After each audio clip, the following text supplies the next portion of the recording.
Mi nombre es Mario Cota Boceno.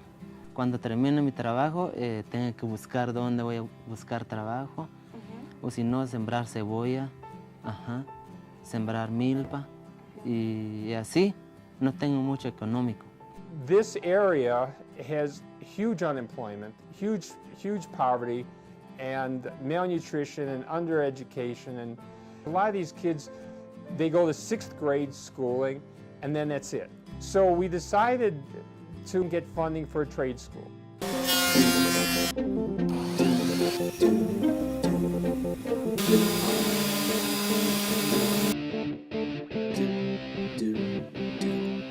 My name is Michael Toppel, and I am the director of the Carpentry Trade School for Mayan families.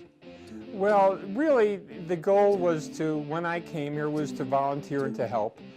What's a better way to change people's life than to give them a way that they can improve the quality of their life? They can get up in the morning and have a skill that they can use and go to work and provide for their family.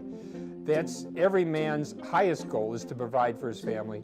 And to be able to help our students accomplish that, to me, it's very rewarding, very satisfying.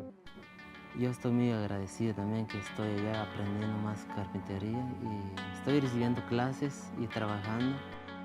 Y sin la fundación no tuve la oportunidad también de aprender de la carpintería. The goal of the school is to have these kids find jobs.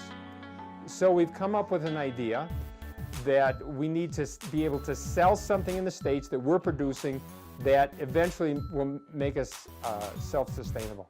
Latin America has some of the most beautiful hardwood on the planet, some of the most spectacular wood you'll ever see.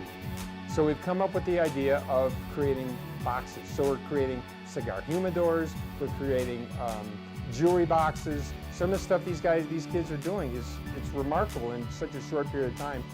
They're producing some beautiful things.